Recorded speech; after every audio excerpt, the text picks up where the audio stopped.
Assalamualaikum warahmatullahi wabarakatuh. Perkenalkan, nama saya Muhammad Daniel Fian. Saya dari Prodi Teknik Industri. Di sini saya ingin mempresentasikan tentang perencanaan pengembangan produk.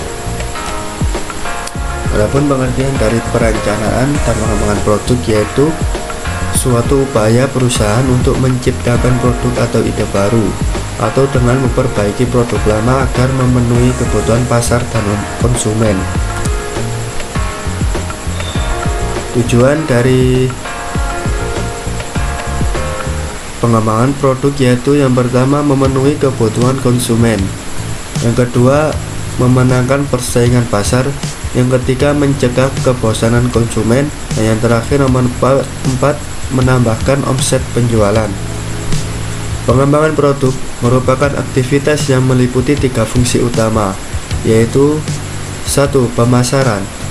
Pemasaran berfungsi sebagai menjembatani interaksi antara perusahaan dengan pelanggan, mengidentifikasi peluang produk, pendefinisian segmen pasar, dan mengidentifikasi pelanggan. Yang nomor 2 ada desain. Desain berfungsi sebagai mendefinisikan bentuk visi produk, bentuk kemasan, dan lain-lainnya. Dan yang ketiga ada manufaktur. Manufaktur berfungsi sebagai merancang dan mengoperasikan sistem produksi. Adapun tahap proses pengembangan produk, yang pertama ada pembuatan ide. Perusahaan harus dapat mengikuti tren yang berkembang dan melihat kesempatan dari kebutuhan pasar yang ada saat ini. Pencarian ide produk baru didapatkan dari sumber internal, pesaing, pelanggan, dan lain-lain. Yang nomor 2 ada penyaringan ide. Setelah pembuatan ide, dilanjutkan ke penyaringan ide. Dilakukan dengan tujuan supaya perusahaan bisa memperoleh ide yang berkualitas, agar nantinya bisa diproses ke tahap selanjutnya. Hal ini juga berguna untuk mengurangi biaya produksi, meminimalkan risiko gagal, dan juga memilih ide produk yang dianggap layak dan dapat diproduksi oleh perusahaan. Selanjutnya ada pengembangan dan pengujian. Pengembangan dan pengujian pada ide-ide ini untuk melihat kesesuaian dengan kenyataan dan visi perusahaan. Pengembangan dan pengujian konsep idealnya dilakukan dengan acuan kebutuhan pasar dan data pelanggan. Selanjutnya yaitu ada pengembangan strategi pemasaran. Strategi harus dikembangkan dan dimulai dari awal, mulai dari perilisan produk ke pasar sampai produk dapat diterima oleh konsumen. Setelah pengembangan strategi pemasaran, selanjutnya ada analisis bisnis. Analisis bisnis perlu dilakukan untuk melihat potensi yang dimiliki produk ketika diluncurkan ke pasar nantinya. Anda perlu meninjau ulang proyeksi penjualan, biaya, serta keuntungan yang mungkin didapatkan dari produk tersebut.